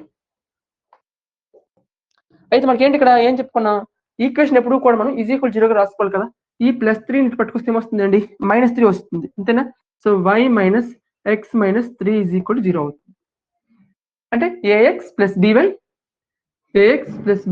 Plus c is equal to 0 ఈ రూపంలో రాసుకోగలం. నెక్స్ట్ ఫోర్త్ వన్ చూడండి. ఈ క్రింది ప్రతి సమీకరణాన్ని ax plus by plus c is equal to 0తో పోల్చి ABC వాల్యూస్ రాయమన్నారు. ఓకే, ఇది మనకి ఫోర్త్ ఎగ్జాంపుల్ మనకి ఏమి ఇచ్చారు ఇక్కడ చూడండి. మొదటిది 3x plus 4y is equal to 5. దీన్ని దేంతో పోల్చమన్నాడు? ax plus by plus c is equal to 0తో పోల్చమన్నాడు. ఈజ్ ఈక్వల్ టు 0 మనకి ఏముండాలి? ఈజ్ ఈక్వల్ టు 0 ఉండాలి. ఇక్కడ ఈజ్ ఈక్వల్ 0 ఉందా? లేదు. సో ఈజ్ ఈక్వల్ 0 లేకపోతే మనం ఈజ్ ఈక్వల్ 0కి రాసుకోగలగాలి. సో రాసుకుందాం. సో 3x ప్లస్ 4y, ఈ +5 అతనికి వెళ్తే ఏమవుతుందండి? -5 అవుతుంది. Is equal to 0. ఇప్పుడు జాగ్రత్తగా చూడండి, ఈ రెండు ఒకే విధంగా ఉన్నాయి కదా. x కి x ఉంది, y కి y ఉంది, స్థిర పదానికి స్థిర పదం ఉంది. x గుణకం ఏమంటే అండి? a ప్లస్ ఎంత ఉంది? సో 3, అంటే a is equal to 3. y గుణకం ఏంటంటే b, y కి గుణకం ఇక్కడ ఏముంది? 4 ఉంది, అంటే b ఈజ్ ఈక్వల్ టు 4. స్థిర పదం ఏంటంటే c ప్లస్ ఏముంది? ఇక్కడ -5 ఉంది, అంటే c is equal to -5. So ఆ విధంగా చేయాలి ఇక్కడ. దీంట్లో నెక్స్ట్ సెకండ్ వన్ చేయండి. థర్డ్ వన్ చూడండి. 3x is equal to y. మనకేం కావాలి? ఈజ్ ఈక్వల్ టు 0 కావాలి. కాబట్టి ఇది అసలు పట్టుకొచ్చేద్దాం. So 3x minus y is equal to 0 అవుతుంది. అంటే ax plus by plus c is equal to 0 రూపంలో వస్తుంది కదా. అది మీకు డౌట్ రావచ్చు, ఇక్కడ 3 పదాలు ఉన్నాయి, ఇక్కడ 2 పదాలు ఉన్నాయి కదా, మరి ఆ రూపంలో ఎలా ఉందండి? మనకి ఏ పదం అయితే మిస్ అయ్యిందో ఆ పదం మనం 0గా తీసుకోవాలి. అంటే మనం ఏ విధంగా రాయొచ్చు? 3x minus y plus 0 is equal to 0గా రాయొచ్చు. సో x నిరూపం ఏంటంటే ఇక్కడ x యొక్క గుణకం ఏంటంటే 3, అంటే a is equal to 3. x గుణకం ఏ కదా, అంటే a ఈజ్ ఈక్వల్ టు 3 అవుతుంది. y గుణకం b, so b is equal ఏమవుతుంది? y కి గుణకం ఏంటంటే ఇక్కడ ముందేముంది? లేకపోతే 1గా తీసుకోవాలి, మైనస్ ఉంది కాబట్టి -1 అవుతుంది. స్థిర పదం c బదులు ఎంత ఉందండి? 0 ఉంది, కాబట్టి 0. ఓకే, సో ఆ విధంగా చేయాలి. నెక్స్ట్ ఫిఫ్త్ వన్ మీరు చేయగలరు. ఫోర్త్ వన్ చూడండి. x/2 plus y/2 is equal to 1/6. x/2 plus y/2 is equal to 1/6. ఏం చేద్దాం దీన్ని? మొత్తం 2తో గుణించండి, రెండు వైపులా కూడా. ఇటు 2తో గుణించండి, ఇటు కూడా 2తో గుణించండి. లేదా ఎల్సిఎం కట్టచ్చు, ఎల్సిఎం కట్టి కూడా చేయొచ్చు. ఎల్సిఎం కట్టడం కంటే 2తో గుణించడం బెటర్. 2తో గుణిస్తే 2 × x/2 అంటే x అయిపోతుందండి, ప్లస్ 2 × y/2 అంటే y అయిపోతుందండి. ఈజ్ ఈక్వల్ 2 1 2 3, అంటే 1/3. ఓకే, ఇప్పుడు ఈ 1/3 మనం ఏం చేద్దాం, యువతల పట్టుకొచ్చేద్దాం. ఎక్స్ ప్లస్ వై ఇది వస్తే -1/3 ఈజ్ ఈక్వల్ 0 అవుతుంది. ఇప్పుడు మనకి a x plus b y plus c is equal 0 రూపంలో ఉంది కదా. సో దీన్ని మనం ఏ విధంగా రాసుకోవచ్చు అప్పుడు, x plus y -1/3 is equal 0 కదా. ఎక్స్ గుణకం ఏమీ లేదంటే 1 కాబట్టి a is equal 1. So next y గుణకం ఏమీ లేకపోతే 1 కాబట్టి b is equal 1. Next c స్థిర పదం ఎంత అయిందండి, -1/3. ఒకవేళ ఆప్షన్ లో ఇవి ఉంటే ఇవి పెట్టచ్చు, ఒకవేళ ఆప్షన్ లో ఇవి లేకపోయాయి అనుకోండి, లేకుండా కూడా ఉంటుంది. ఏ విధంగా ఉంటుంది, మనకి ఏం కావాలి, అది a x plus b y plus c అనే రూపంలో కావాలి. ఏఎక్స్ ఇది బాగానే ఉంది, ఏది ఎక్స్ ప్లస్ వై -1/3లో ఎక్స్ బాగానే ఉంది, వై బాగానే ఉంది, కానీ సి ఏ విధంగా ఉంది, భిన్న రూపంలో ఉంది. మనకి సిని కూడా సంఖ్య రూపంలో మార్చుకోవాలి. సో మార్చుకోవాల్సి వచ్చినప్పుడు సో ఈ 3 ఉంది కదా, ఆ 3 పోవాలి అక్కడ. సో 3 పోవాలి కాబట్టి ఈజ్ ఈక్వల్ 0 కదా. సో మళ్ళీ రెండు వైపులా 3తో గుణించండి. 3తో గుణిస్తే 3x ప్లస్ 3y 3 × 1/3 అంటే 1 అయిపోతుంది, ఈజ్ ఈక్వల్ 0. అప్పుడు x నిరూపకం ఏమైందండి, 3 అయ్యిందంటే ఏ ఈజ్ ఈక్వల్ 3. y నిరూపకం కాదు గుణకం, y గుణకం ఏమైందండి 3. So b is equal 3. స్థిరపదం ఏమైందండి, c is equal -1. So a is equal 3, b is equal 3, c is equal -1. అవి మనకి వాల్యూస్ అనేవి అవుతాయి. అయితే మీకు డౌట్ రావచ్చు ఇక్కడ, ఎందుకు ఇక్కడ నేను 2తో గుణించాను, ఇక్కడ 2తో ఎందుకు గుణించాను, ఇక్కడ 3తో ఎందుకు గుణించాను. మనకి హారంలో ఉండే సంఖ్య ఉండకూడదండి. సో ఆ సంఖ్య ఉండకుండా ఉండాలంటే మనం దాంతో గుణించాలి. ఇక్కడ 2 ఇక్కడ 2 ఉంది కాబట్టి 2తో గుణించాలి. అలా కాకుండా ఇక్కడ 2 ఇక్కడ 3 ఉంది అనుకోండి, అప్పుడు దేంతో గుణించాలి మనము, ఆ 2, 3 ఎల్సిఎం ఏదైతే ఉంటుందో దాంతో గుణించాలి. ఫర్ ఎగ్జాంపుల్ ఇక్కడ 3 ఉంది అనుకోండి, 2కి 3కి ఎల్సిఎం ఎంత అండి, 6. అప్పుడు 6తో గుణించాలి. ఓకే, ఇక్కడ 2తో గుణించాం కాబట్టి 2 × x/2 అంటే 2 ఈ 2కి 2కి పోతే ఇక్కడ x మాత్రం మిగులుతుంది. నెక్స్ట్ 2 × y/2 అంటే 2కి 2కి పోతే y మాత్రం మిగులుతుంది. ఇక్కడ 2 × 1/6 అంటే 2 1 2 1 2 3 కొట్టాం. అయితే నిన్న చెప్పిన క్లాస్ లో మనము కేవలం ఎడమ వైపు మాత్రమే 2తో గుణించి 2తో భాగించాం. మరి ఇక్కడ 2 వైపు ఎందుకు చేసాం, అక్కడ 2తో హారాన్ని గుణించాము, లవాన్ని గుణించాం. ఇక్కడ హారాన్ని గుణించలేదే, కేవలం లవాన్ని మాత్రమే గుణించాం. మరి ఇటు గుణించినప్పుడు ఇటు కూడా గుణించాలి. ఇవి చిన్న చిన్నవేనండి, మనకి ఏంటి ఉండదు, కొంచెం కన్ఫ్యూజ్ అవుతుంటాం. లవాన్ని గుణించినప్పుడు హారాన్ని గుణించలేదు, మన కాన్సెప్ట్ భిన్నాల పరంగా చూసుకుంటే. ఇక్కడ లవాన్ని గుణించాం, హారాన్ని గుణించలేదు. ఆ హారాన్ని గుణించవలసిన 2 ఏమవుతుందంటే ఇటువైపు వస్తుంది, అది ఇటువైపు సంఖ్యను గుణిస్తుంది. ఇక్కడ హారంలో ఉందంటే 2, అది ఏమవుతుందండి, అటువైపు వెళ్తే హారంలో భాగిస్తుంది, అటు వెళ్తే గుణించాలి కాబట్టి 1/6 × 2 అవుతుంది. అందుకే ఆ 2 ఇక్కడ రాయకుండా ఇటువైపు రాస్తుంది. సో మీకేం చెప్పాను, ఇరువైపులే గుణించని చెప్పాను.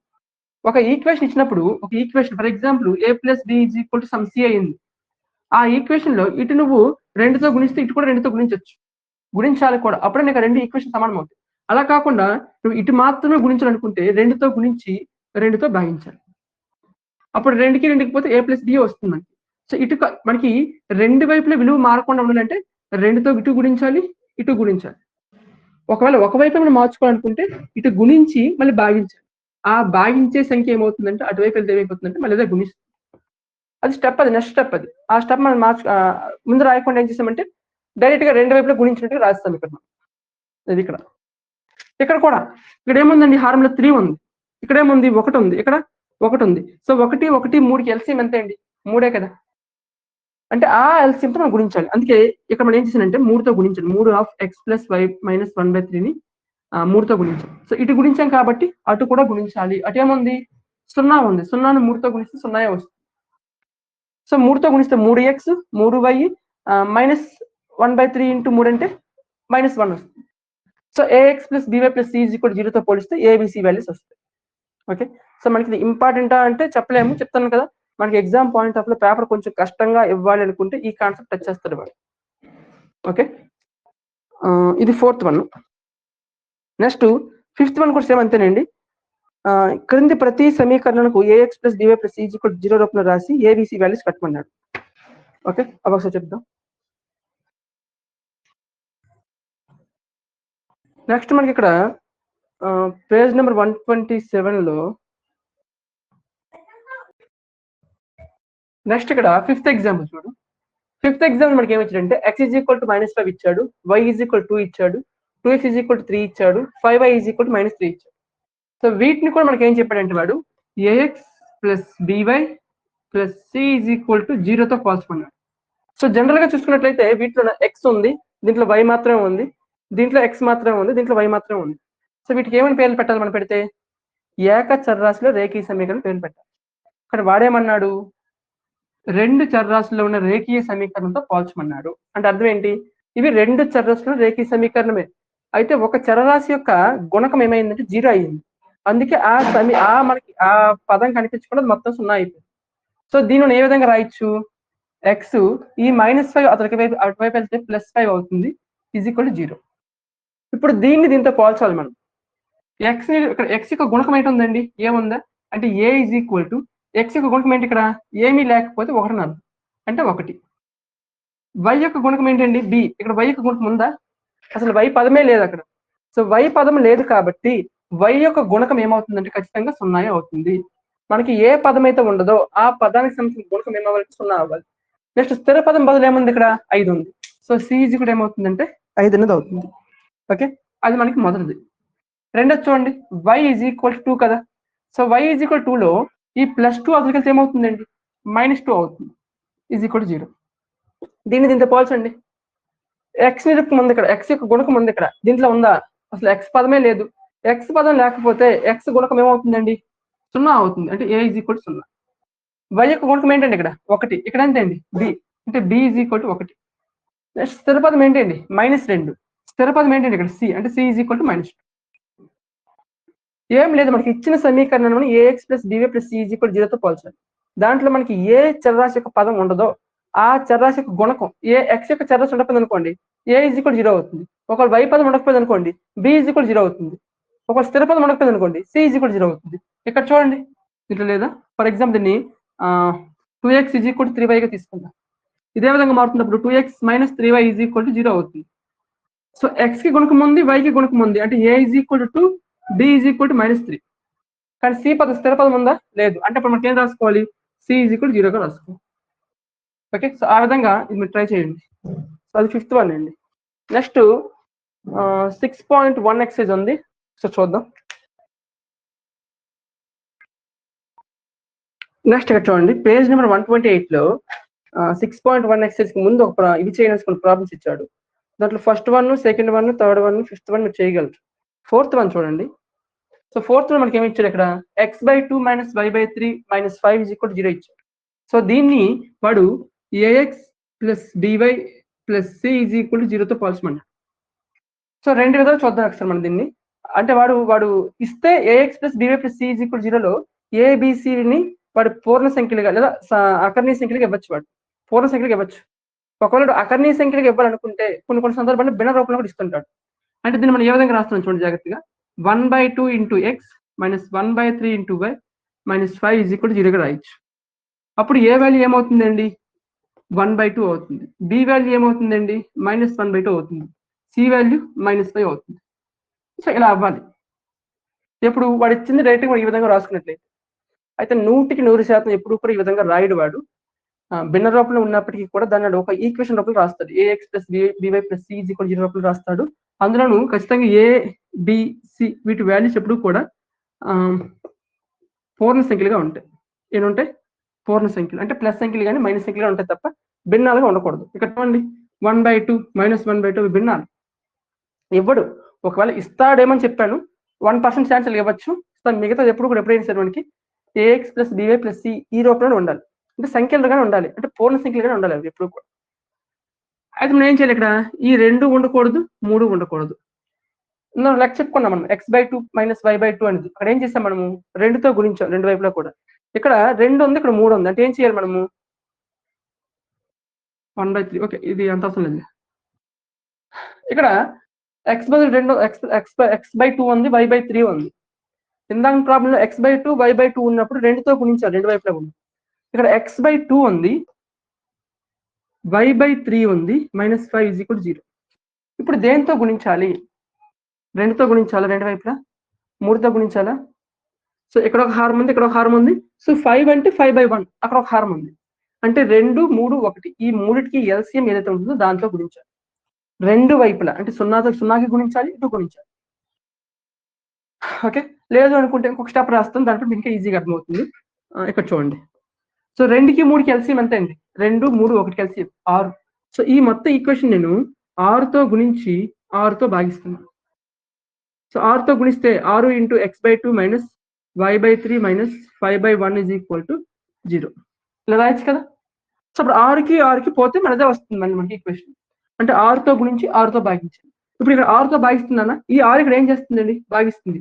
ఆతలోకి వెళ్తే గుణించాలి అంటే ఇంటూ 6 అవుతుంది. అప్పుడు మనకి ఏమొస్తుంది equation 6 into x/2 minus y/3 minus 5/1 is equal to 0 into 6. ఇక్కడ 2 స్టెప్స్ వచ్చే చూసారా. అందుకే ఈ స్టెప్ రాయకుండా రేట్ ఏం చేశాను నేను 6 తోటి 2 వైపులా గుణించాలి. 6తో 2 వైపులా గుణించడాన్ని ఒకటే, 6తో గుణించి 6తో భాగించడాన్ని ఒకటే. సో భాగించిన సందర్భంలో ఏమవుతుందంటే ఆ భాగించిన 6 ఎదురుకి వెళ్తే అది గుణిస్తుంది. ఓకే, సో అలా చేయొచ్చు. చూడండి ఇక్కడ 6తో గుణించండి 6 ఇంటూ x/2. యాక్చువల్లీ ఈ స్టెప్ కూడా రాయకూడదు మనం. Minus 6 into y/3 minus 5/1 into 6 లేదా 6 ఇంటూ 5/1 అలాగే రాయొచ్చు. Is equal 0. 2 1లు 2 3లు అంటే 3x, 3 1లు 3 2 అంటే -2y minus 30 is equal to 0. ఇప్పుడు చూడండి ax plus by plus c is equal 0 వచ్చింది కదా. అంటే ఇక్కడ a ప్లస్ లో ఏముందండి 3 ఉంది, b ప్లస్ లో ఏముందండి -2 ఉంది, c ప్లస్ లో ఏముందండి 30 ఉంది, -30 ఉంది. సో -30. ఓకే, సో ఈ విధంగా చేయాలి. ఇది మనకి ఇవి చేయండి కింద ఇచ్చిన ఒక ప్రాబ్లం అండి. నెక్స్ట్ 6.1 చూడండి. 6.1లో ఫస్ట్ టర్మ్ లో మనకి ఏమి ఇచ్చాడు, కొన్ని ఈక్వేషన్స్ ఇచ్చాడు. ax plus by plus c is equal 0తో పోల్చమన్నాడు. ఏబిసి వాల్యూస్ రాయమన్నాడు. ఫస్ట్ వన్ చేయగలరు, సెకండ్ వన్ చేయగలరు, థర్డ్ వన్ చేయగలరు, ఫోర్త్ వన్ చేయగలరు, ఫిఫ్త్ వన్. ఇప్పుడు చెప్పుకున్నదే ఏమిచ్చారు అక్కడ x/3 plus y/4 is equal to 7. ఆ 7 ఇటు పట్టుకొచ్చేయండి. x/3 plus y/4 minus 7 is equal to 0. Same ఇదే విధంగా చూడండి x/2 minus y/3 minus 5 is equal to 0. Same ఇది ఒకటి. ఇక్కడ దేంతో గుణించాం మనము 6తో గుణించాం. అక్కడ దేంతో గుణించాలి 3 4 ఎల్సిఎం ఎంత అండి 12 అంటే 12తో గుణించాలి. సో ఇటు 12తో గుణించాలి, ఇటు 12తో గుణించాలి. గుణించండి 3 1లు 3 6 3 4 అంటే 4x వస్తుంది. 4 1లు 4 3 అంటే ప్లస్ 3y వస్తుంది. మైనస్ 12 కదా, 12 ఏళ్ళ 84 ఈజ్ ఈక్వల్ 0. సో ఏ అనేది 4 అవుతుంది, బి అనేది 3 అవుతుంది, సి అనేది -84 అవుతుంది. అంతే, ఇవి ప్రాక్టీస్ చేస్తేనే వస్తాయండి. నెక్స్ట్ సెకండ్ వన్ చూడండి. సిక్స్త్ వన్ ఏమిచ్చాడు చూడండి. y is equal to -3/2x ఇచ్చాడు. -3/2x ఇక్కడ 2 ఏం చేస్తుందండి భాగిస్తుంది, ఇటు వస్తే గుణించాలి. అప్పుడు ఏమవుతుంది 2y is equal to -3x వస్తుంది. ఈ -3x ఇంటి పట్టుకొచ్చి ఏమొస్తుంది +3x అవుతుంది. అంటే 3x plus 2y is equal to 0 అవుతుంది. సో ఏ వాల్యూ 3 అవుతుంది, బి వాల్యూ 2 అవుతుంది, సి వాల్యూ లేదు కాబట్టి 0 అవుతుంది. అది 6th one. Next 7th one కూడా సేమ్ అంతే. ax plus by plus c is equal 0తో పోల్చమన్నాడు. ట్రై చేయండి అది. దాంట్లోన థర్డ్ వన్ చూడండి. y/7 ఈజ్ ఈక్వల్ టు 3 ఇచ్చాడు కదా. సో y ఈజ్ ఈక్వల్ ఏమవుతుందండి 21 అవుతుంది. So y minus 21 is equal 0. So దాంట్లో x యొక్క గుణకం లేదు కాబట్టి అది a ఈజ్ ఈక్వల్ 0 అవుతుంది. y యొక్క గుణకం 1 కాబట్టి b ఈజ్ ఈక్వల్ 1 అవుతుంది. c ఈజ్ ఈక్వల్ టు -28 అవుతుంది. నెక్స్ట్ ఇక్కడ చూడండి x ఈజ్ ఈక్వల్ టు -14/13. ఏం చేయొచ్చు, ఇక్కడ 13 భాగిస్తుంది, ఇటు వస్తే గుణిస్తుంది. అంటే 13x is equal to -14. 13x ఈ -14 ఇటు వస్తే +14 అవుతుంది is equal 0. Same ax plus by plus c is equal 0తో పోల్చాలి అక్కడ. సో x కి గుణకం ఏముంది అక్కడ 3 ఉందా, 13 ఉంది, 13 అవుతుంది. y గుణకం లేదు కాబట్టి b ఈజ్ ఈక్వల్ 0 అవుతుంది. స్థిర పదం ఏముంది అక్కడ 14 ఉంది కాబట్టి 14 అవుతుంది. ఓకే, అది మొదటి టర్మ్ అండి. ఇక్కడ ఈ దత్తాంశాలు సరిపోవు, రెండు చరరాశుల రేఖీ సమీకరణం రాయమన్నాడు. ఏం లేదు, మనం స్టార్టింగ్ లో తీసుకున్న కొన్ని ప్రాబ్లమ్స్ సచిన్ సెహ్వాగ్ వారి యొక్క రన్స్ ని x అనుకుని y అనుకుని కలిపాము. సేమ్ అదే అయింది. ఇక్కడ ఫస్ట్ వన్ ఏమిచ్చారు చూడండి. 2 సంఖ్యలు మొత్తం 34. అంటే 2 సంఖ్యలు తీసుకోవాలి, వాటి సంఖ్యలు మొత్తం 34గా రాయగలగాలి. అంటే ఆ 2 సంఖ్యలను ఏ విధంగా తీసుకోవాలి, 2 చరరాశుల్లో తీసుకోవాలి.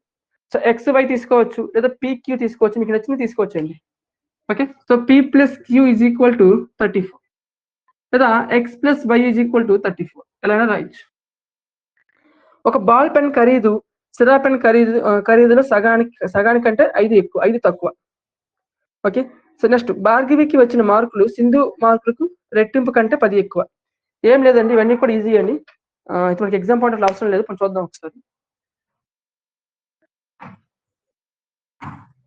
నెక్స్ట్ సెకండ్ వన్ చూడండి. ఒక బాల్ పెన్ ఖరీదు సిరా పెన్ ఖరీదులో సగానికంటే 5 ఎక్కువ.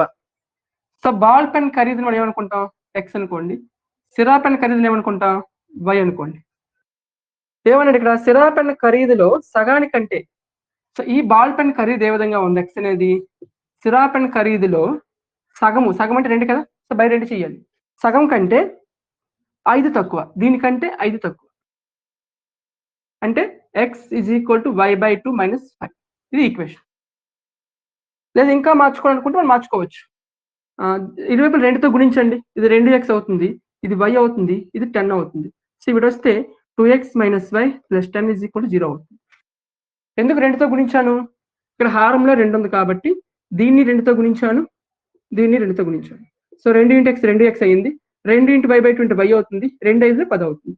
సో ఈ పదాలు పట్టుకొచ్చిస్తే 2x minus y minus 10 is equal to 0 అవుతుంది. So plus 10 is equal to 0 అవుతుంది. నెక్స్ట్ భార్గవికి వచ్చిన మార్కులు సింధు మార్కులకు రెట్టింపు కంటే 10 ఎక్కువ.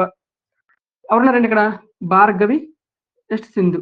భార్గవి మార్కులు ఎక్స్ అనుకోండి, సింధు మార్కులు వై అనుకోండి.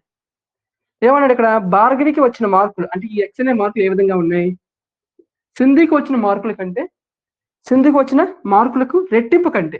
సో దీనికి రెట్టింపు అంటే ఏంటండి, 2y అవుతుంది, దానికంటే 10 ఎక్కువ. సో దీనికంటే ఒక 10 ఎక్కువ అంటే 10, అంటే x is equal to 2y plus 10. ఆ పదాన్ని ఇటు పట్టుకొస్తే ఏమవుతుందండి, x minus 2y minus 10 is equal to 0. వాడు ఏమన్నాడు అక్కడ, ఇచ్చిన వర్కింగ్ లేదా ఇచ్చిన ప్రాబ్లం బట్టి మనం ఏం చేయాలంటే దాంట్లో 2 చరరాశులు ఉపయోగించి అది ఒక రేఖీ సమీకరణం రాయగలిగాం. Okay, so next 4th one చూడండి. ఒక పెన్సిల్ వెల 2 రూపాయలు, బాల్ పెన్ వెల 15 రూపాయలు. షీలా కొన్న పెన్సిళ్లను కొన్ని బాల్ పెన్లను కొని 100 రూపాయలు చెల్లించింది. ఏం లేదండి ఇక్కడ, పెన్సిల్ ఉందండి, పెన్సిల్ ఖరీదు 2 రూపీస్, నెక్స్ట్ బాల్ పెన్ ఖరీదు 15 రూపీస్. అయితే ఇక్కడ ఏం చేసింది, షీలా కొన్ని పెన్లను కొన్ని పెన్సిల్ని కొన్నదంట, కొనేసి 100 రూపాయలు చెల్లించింది. దాన్ని ఒక ఈక్వేషన్ లో రాయమన్నాడు. అయితే ఇక్కడ పెన్సిల్, షీలా ఎన్ని పెన్సిల్ కొన్నదంటే ఎక్స్ పెన్సిల్ కొన్నది, ఎన్ని పెన్నులు కొన్నదంటే వై పెన్నులు కొన్నది. ఒక పెన్సిల్ అయితే 2 రూపాయలు, అటువంటి ఎన్ని కొన్నది, ఎక్స్ కొన్నది కాబట్టి ఇంటూ ఎక్స్ అంటే 2x.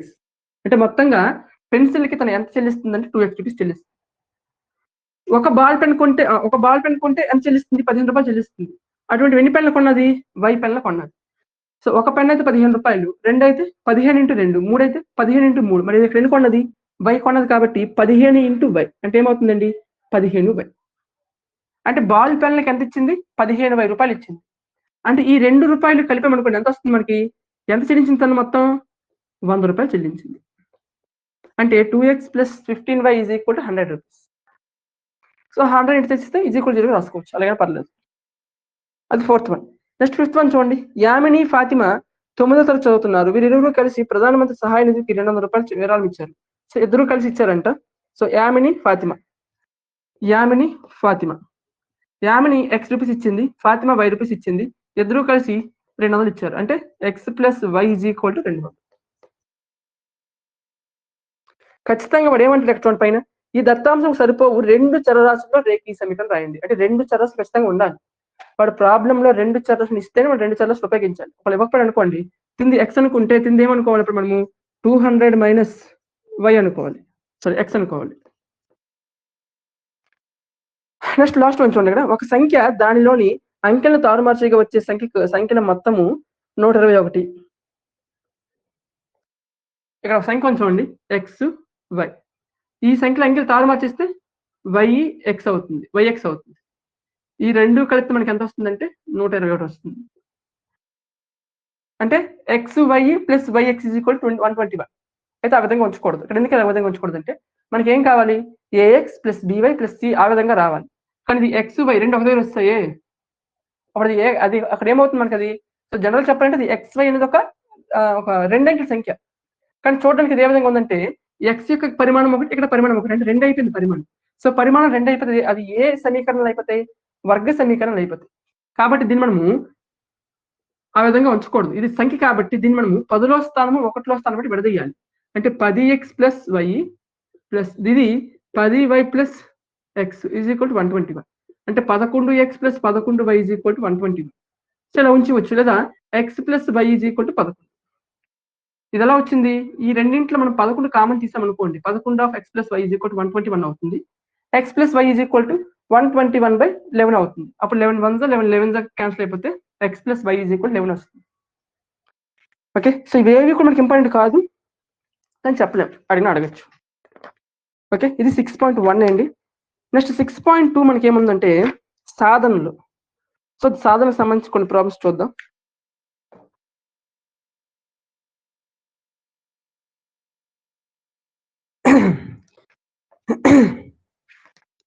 నెక్స్ట్ మనకి ఇక్కడ పేజ్ నెంబర్ 129లో రేఖీయ సమీకరణ సాధనాల గురించి ఇచ్చాడండి. సాధన అంటే ఏం లేదు ఇక్కడ మనకి. మనం ఇక్కడ ఒక చరరాశిలో రేఖీయ సమీకరణం తీసుకున్నట్లయితే ఒకటే సాధన వస్తుంది. ఒక చరరాశిలో కానీ రేఖీయ సమీకరణం తీసుకున్నట్లయితే ఒకటే సాధన. For example x plus 3 is equal to 5. X value ఎంత అయితే 5 వస్తుంది చెప్పండి? 2 అయితే మాత్రం వస్తుంది. అంటే ఇక్కడ ఎక్స్కి ఎన్ని వాల్యూస్ ఉన్నాయి?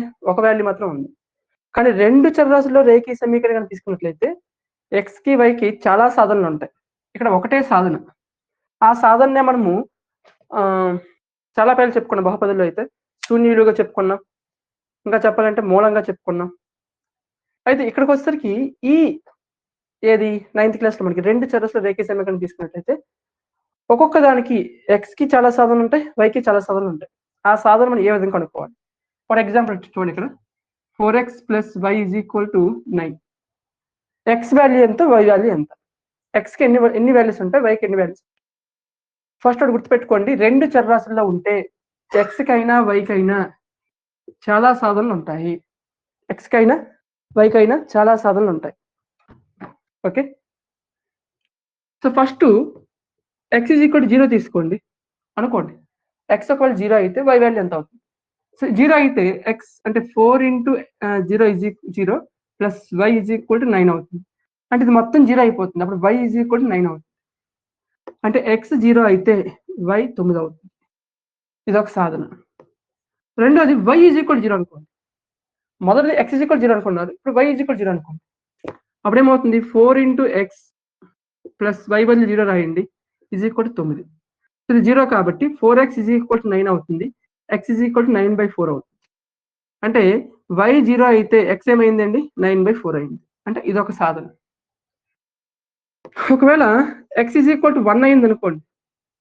ఎక్స్ ఈజ్ ఈక్వల్ టు 1 అయితే ఏమవుతుంది చూడండి, 4 into 1 plus y is equal to 9. 4 into 1 అంటే 4 అవుతుందండి. ప్లస్ 4 అసలుకి వెళ్తే -4 అవుతుంది. అంటే వై ఈజ్ ఈక్వల్ టు 9 - 4 అంటే వై ఈజ్ ఈక్వల్ టు 5. అంటే ఎక్స్ ఈజ్ ఈక్వల్ టు 1 అయితే వై ఈజ్ ఈక్వల్ టు 5. ఇప్పుడు వై ఈజ్ ఈక్వల్ టు 1 తీసుకోండి. ఇప్పుడు ఎక్స్ ఈక్వల్ ఏమవుతుంది? 4x plus 1 is equal to 9. 4x is equal to ఈ 1 అసలుకి వెళ్తే -1 అవుతుంది అంటే అప్పుడు 8 వస్తుంది. So x is equal to 8/4 అంటే 2 వస్తుంది. ఎక్స్ ఈజ్ ఈక్వల్ టు 2 అంటే ఎక్స్ వై అనేది 1 అయితే ఎక్స్ అనేది 2 అయింది. ఇది ఒక సాధన. 0 తీసుకుంటూ వచ్చింది, ఇక్కడ 0 తీసుకుంటూ వచ్చింది, ఇక్కడ 1 తీసుకుంటూ వచ్చింది, ఇక్కడ 1 తీసుకుంటూ వచ్చింది. Next x is equal to 2, y is equal to 2, x is equal to 3, y is equal to 3. ఎందుకు ప్లస్ వాల్యూస్ తీసుకోవాలి? మైనస్ వాల్యూస్ కూడా తీసుకోవచ్చు కదా. So x is equal to -1 తీసుకుందాం ఒకసారి మనం. ఎక్స్ ఈజ్ ఈక్వల్ టు -1 తీసుకుంటే 4 of -1 x is equal to -1 plus y is equal to 9. ఇదేమవుతుందండి? -4 అవుతుంది. ఈ -4 అవతలకి వెళ్తే +4 అవుతుంది. అప్పుడు వై ఈజ్ ఈక్వల్ టు 13 వస్తుంది. అంటే ఎక్స్ -1 అయితే వై 13 అయింది. సో ఈ విధంగా తీసుకుంటే ఎన్ని వాల్యూస్ వస్తాయండి? అంటే దీన్ని మీరు ఏం చెప్పచ్చు? ఒక రెండు చరరాశులను ఒక రేఖీయ సమీకరణానికి ఎన్ని సాధనలు ఉంటాయంటే అనంత సాధనలు ఉంటాయి. ఇప్పుడు ఈ సాధనలు ఏ సాధనలు మనకి వచ్చేసారు బిందువులు. ఈ బిందువులను కానీ మనము కార్టీజియన్ తలంపై కానీ గీసినట్లయితే, కార్టీజియన్ తలం తెలుసు కదా, ఎక్స్ అక్షము వై అక్షము ఉంటుంది కదా. సో ఈ తలం ఇది ఎక్స్ అక్షం, ఇది వై అక్షం అండి. ఈ తలంపై కానీ గీసినట్లయితే ఈ సమీకరణ సాధన ఏ విధంగా వస్తుందంటే, మనకి ఏ బిందువులు ఉన్నాయో ఆ బిందువులు కూడా ఈ విధంగా పోతుందండి. సో ఈ రేఖ మీద ఉన్న ప్రతి బిందువు కూడా ఏమవుతుందంటే దానికి సాధనే అవుతుంది. ఓకే, సో ఈ విధంగా మనం ఏం చేయొచ్చు అంటే ఒక రేఖీయ సమీకరణానికి గ్రాఫ్ గీయచ్చు. అది మనకి నెక్స్ట్ 6.3లో ఉంది. సో గ్రాఫ్ మనకి ఎగ్జామ్ పాయింట్ అడగడం కాబట్టి ప్రాబ్లం లేదు. సో ఎక్కడ మనం ఏం తెలుసుకోవాలంటే సాధన తెలుసుకోవాలి. అయితే మనకి ఎగ్జామ్ పాయింట్లు అడుగుతాడండి. అంటే మనకి రీసెంట్‌గా జరిగిన 2019 గాని, 2018 అంతకుముందు జరిగాయి కదా! టెట్‌లో గాని, డీఎస్సీలో గాని అడగలేదు. అంతకుముందు పేపర్‌లో అడిగాడు. ఏమడిగాడంటే, ఇక్కడ ఒక రేఖీయ బహుపది ఇచ్చేస్తాడు వాడే. చరరాశిలోనే 4x + y = 9. ఆ బహుపదికి సరిపోయే సాధన ఏదని అడుగుతాడు ఆప్షన్. సరిపోయే సాధన ఏది? కింద 4 ఆప్షన్ ఇస్తాడండి. ఏ విధంగా 09, 90, 40, 38 ఇలాగ ఇవ్వచ్చు వాడు. అప్పుడు నువ్వేం చేయాలి? సో, ప్రతీదీ కూడా ఎక్కడైనా చూడండి 4x + y = 9 కదా! ఇది LHS, RHS. ఈ LHSలో X, Y ఉన్నాయి కాబట్టి X బదులు X నిరూపకము, Y బదులు Y నిరూపకము దీంట్లో ప్రతిక్షేపిస్తే RHSలో ఎంతైతే ఉందో ఆ వాల్యూ రావాలి. ఆ వాల్యూ ఏ బిందువుకైతే వస్తుందో అదే మనకి సాధన. రీసెంట్‌గా జరిగిన ఏ ఎగ్జామ్‌లోను అడగలేదు. ఏది టెట్ అవ్వచ్చు, డీఎస్సీ అవ్వచ్చు. ఇప్పుడు అడగలేదు మనకి. కానీ అంతకుముందు 2014 అవ్వచ్చు లేదా 2012 అవ్వచ్చు. అంతకుముందు డీఎస్సీలో అడిగాడండి. లాస్ట్ డీఎస్సీలో 8థ్ క్లాస్ వరకు అన్నాడు కాబట్టి కొంతవరకు టచ్ చేయలేదేమో మరి. కానీ మాక్సిమం అంటే డీఎస్సీ అయితే ఖచ్చితంగా టచ్ చేస్తాడు. కాబట్టి అంటే సాధన అంటే ఏంటి ఇక్కడ ఒక రేఖీయ బహుపదికి సాధన కనుక్కోమన్నప్పుడు 4 ఆప్షన్స్ ఇస్తాడు వాడు. 4 బిందువులు. ఆ 4 బిందువులను కూడా మనము ఇట్లా ప్రతిక్షేపిస్తే LHSలో ప్రతిక్షేపిస్తే RHS వాల్యూ ఎంతైతే ఉందో అంత వాల్యూ రావాలి. చూడండి 09 ప్రతిక్షేపించామనుకోండి 0 + 9 అంటే ఇక్కడ వచ్చేస్తుంది మనకి. అంటే 09 మనకి ఆన్సర్ అవుతుంది. 9, 0 ప్రతిక్షేపించండి. 4, 9, 36 అయిపోతుంది. అంటే అది కాదు. 4, 0 ప్రతిక్షేపించండి. 4, 4, 16 అయిపోతుంది. అంటే అది కాదు. 3, 8 ప్రతిక్షేపించండి. 4, 3 12 + 8. 12 + 8 అంటే 20 అయిపోతుంది. LHS ఇది. అంటే అది కూడా కాదు. కేవలం దీనికి మాత్రమే ఇక్కడ 9 వచ్చింది కాబట్టి RHSలో 9 ఉంది కాబట్టి ఇదే మనకి ఆన్సర్. అర్థమైందా? సో, మనం ఇక్కడ సాధనలు ఈ విధంగా కనుక్కోవాలి. ఇక్కడ పేజ్ నంబర్ 131 చూడండి. ఎగ్జాంపుల్ 7 ఇచ్చాడు. x + 2y = 4. x + 2y = 4. రేపొద్దున ఇదే ఎగ్జామ్‌లో అడగొచ్చండి. x + 2y = 4 అనే ఒక రేఖీయ బహుపదికి లేదా రేఖీయ సమీకరణానికి సాధన అని ఇచ్చేసి కింద ఇన్ని ఆప్షన్స్ ఇచ్చాడా? ఈ ఆప్షన్‌లో ఏదో ఒక ఆప్షన్ ఖచ్చితంగా అవుతుంది కదండీ. సో, ఆ ఆప్షన్ మనకి ఆన్సర్‌గా చేసుకొని మిగిలిన 3 ఆప్షన్‌లు ఇంకేదైనా ఇవ్వచ్చు. చూడండి ఇక్కడ దీనికి సాధనలు అవుతాయో లేదో చెక్ చేయమంట మనకి. 0, 2, 2, 0, 4, 0, √3 √2 -3√2 అలాగే 1, 1, -2, 3 ఇవన్నీ ఇచ్చాడండి. అవన్నీ అవసరం లేదు. ఒకటి చెప్తాను జనరల్‌గా అది మీరు మిగతావి ట్రై చేయండి. ఏంటి ఇక్కడ x వాల్యూ ప్రతిక్షేపిస్తారు, y వాల్యూ ప్రతిక్షేపిస్తారు. x వాల్యూ 0 అయిందనుకోండి. y వాల్యూ ఎంత 2. 2 రెళ్ళు 4 అంటే 0 + 4. 0 + 4 అంటే 4. అంటే RHSలో ఎంత ఉంది? 4 కదా ఉంది. అంటే 4 వచ్చింది. అంటే ఇదేమవుతుంది 0, 2 అనేది సాధన అవుతుంది. ఇప్పుడు ఇది ప్రతిక్షేపించండి. x బదులు 2, y బదులు 0. అప్పుడు ఏమవుతుంది? 2 + 0 అంటే 2 వచ్చింది LHS. మనకేం కావాలి? 4 రావాలి. అంటే ఇది కాదు. ఇది సాధన అవ్వదు. 4, 0 ప్రతిక్షేపించండి. x బదులు 4 ప్రతిక్షేపిస్తే 4 + y బదులు 0 అయితే 0. 4 + 0 4. సో, LHS 4 వచ్చింది. అంటే ఇది సాధన అవుతుంది. కొంచెం వాయిస్ స్పీడ్ అయినప్పటికీ కూడా మీకు కాన్సెప్ట్ అర్థమైంది అనుకుంటున్నాను నేను. ఏం లేదు మనకి ఇచ్చిన బిందువుల్ని దీంట్లో ప్రతిక్షేపిస్తే RHS వైపు ఎంతైతే ఉందో ఆ వాల్యూ రావాలి. ఏ బిందువుకైతే వస్తుందో అదే సాధన అవుతుంది. సో, సాధన ఎప్పుడు కూడా ఒకటే ఉండాలని రూల్ లేదు. ఎన్నైనా ఉండొచ్చు. కాబట్టి ఆప్షన్స్ చూస్ చేయండి. ఒకవేళ మీకు ఫస్ట్ ఆప్షన్ ఆన్సర్ వచ్చింది. సెకండ్ ఆప్షన్ మాకు సాధన అవ్వచ్చు. థర్డ్ ఆప్షన్ సాధన అవ్వచ్చు. ఫోర్త్ ఆప్షన్ పైవన్నీ అని ఇవ్వచ్చు. కాబట్టి సో, 3 మీరు చెక్ పైవన్నీ ఆప్షన్ ఉందనుకోండి ఖచ్చితంగా 3 చెక్ చేయండి. 4 ఆప్షన్స్ ఇచ్చినట్లయితే వేరే 4 ఆప్షన్లు ఏదో ఒకటైతే అక్కడ మనం ఆగిపోవచ్చు. పర్వాలేదు. ఓకే. సో, సాధనలు ఈ విధంగా కనుక్కోవాలి. ఇది 131లో ఎగ్జాంపుల్ 7. నెక్స్ట్ ఇక్కడ ఎగ్జాంపుల్ 8, ఎగ్జాంపుల్ 9 చూద్దాం.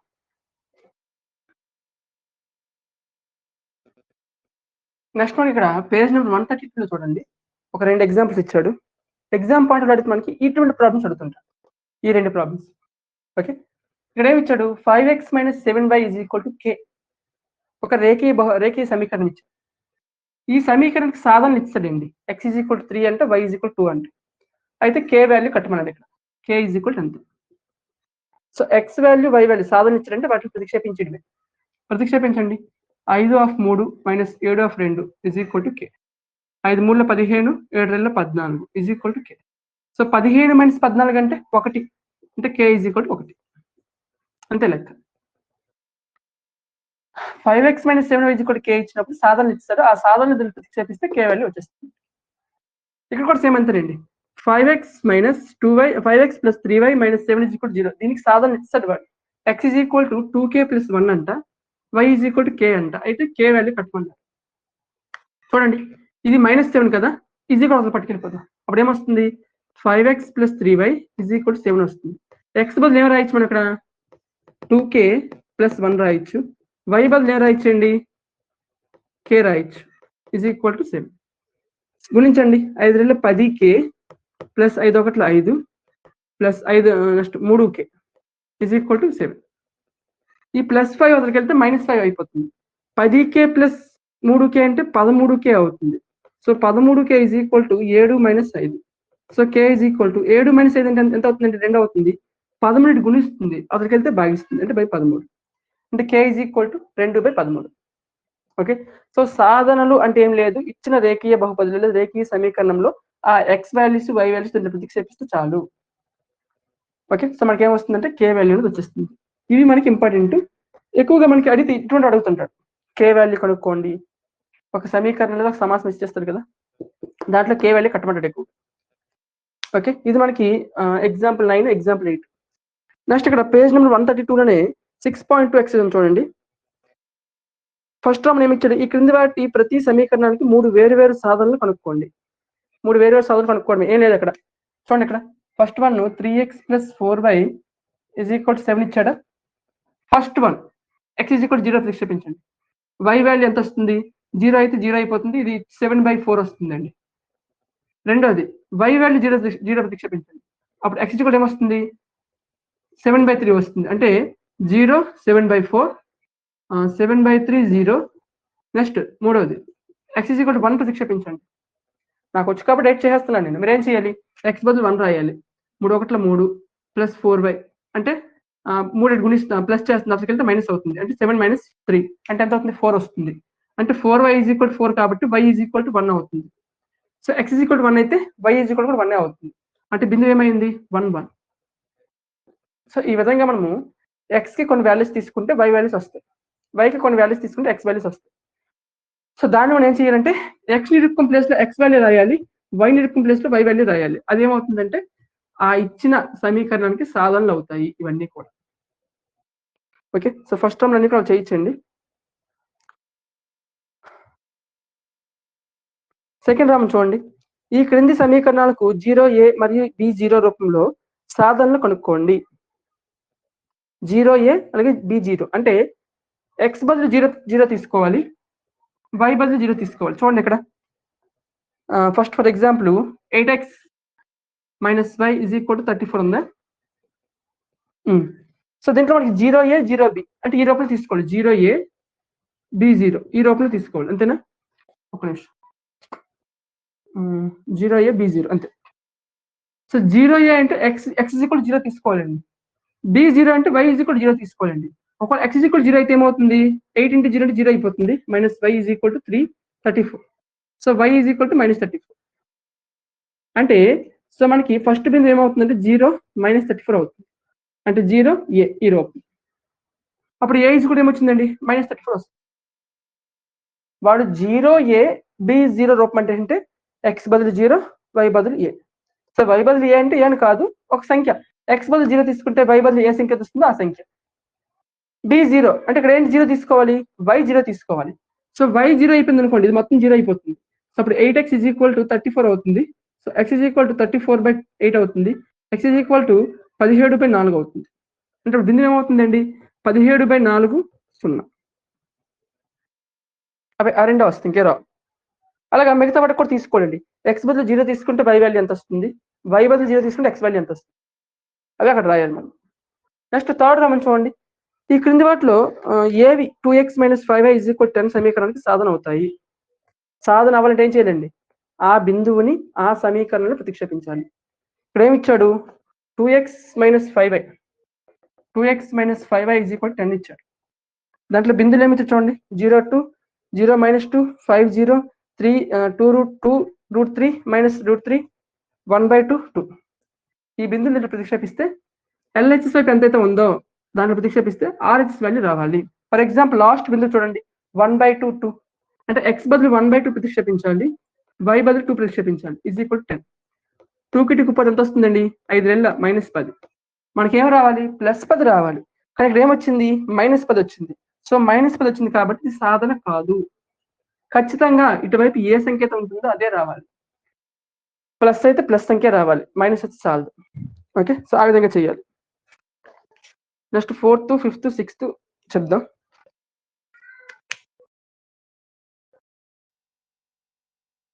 నెక్స్ట్ పేజ్ నెంబర్ 132లోనే 4th వన్ చూడండి. ఆల్రెడీ చెప్పుకున్నాం మనము 2x + 3y = k అయితే x = 2, y = 1 అనేది సాధనలు అయితే k వాల్యూ ఎంత. సాధన అంటే ఏం చేయాలండి, పట్టు ప్రతిక్షేపించడమే. 2 × x బదులు 2 ప్రతిక్షేపించండి, ప్లస్ 3 × y బదులు 1 ప్రతిక్షేపించండి, = k. ఏమవుతుంది ఇది 4 + 3. సో 4 + 3 అంటే 7, అంటే k = 7. ఇది కూడా సేమ్ అంతేనండి. x = 2 - ఆల్ఫా, y = 2 + ఆల్ఫా అనేవి సాధనలంట. Alpha value కట్టమన్నాడు. అంటే ఏం చేయాలి, ఈ రేఖీయ సమీకరణంలో మనం ఏం చేయాలంటే x వాల్యూ y వాల్యూ ప్రతిక్షేపించాలి. So 3 - 2 - alpha -2 2 + alpha + 6 = 0. సింప్లిఫై చేయండి. 6 - 3 ఆల్ఫా -2 4 -2 + -2 ఆల్ఫా + 6 = 0. చూడండి ఆల్ఫా పదాలు ఎక్కడ ఉన్నాయి, ఇది ఒక ఆల్ఫా -3 ఆల్ఫా -2 ఆల్ఫా అంటే మొత్తం ఏమవుతుందండి -5 ఆల్ఫా అవుతుంది.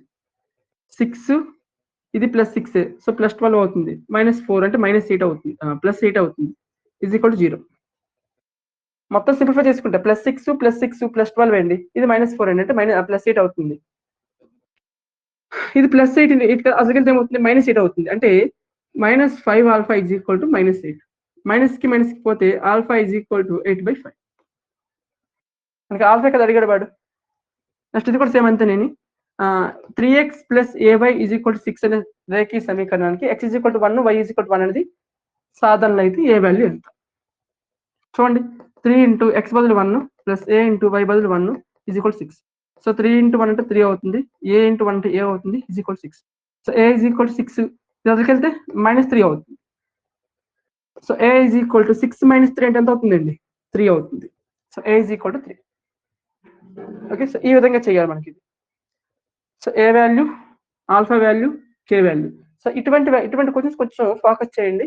ఎగ్జామ్ పాయింట్లో మనకి ఇటువంటి క్వశ్చన్స్ అడుగుతుంటాయి. ఓకే, సో 2 చరరాశుల రేఖీయ సమీకరణానికి సంబంధించి 2 కాన్సెప్ట్స్ మనం ఎక్స్ప్లెయిన్ చేసుకున్నాం. ఆఫ్టర్నూన్ సెక్షన్ మనం ఏం చేద్దామంటే గ్రాఫ్ ఉంటుంది మనకి. ఎగ్జామ్ పాయింట్ ఆఫ్ లో గ్రాఫ్ అడగడు, కానీ గ్రాఫ్ కి సంబంధించి కొన్ని పాయింట్స్ ఉంటాయి, ఆ పాయింట్స్ ఎక్స్ప్లెయిన్ చేసుకోవాలి. దాంతో పాటు కొన్ని ప్రాబ్లమ్స్ ఉన్నట్టు ఉన్నాయి దీంట్లో, అవి కూడా చెప్పుకుందాం. Okay, bye.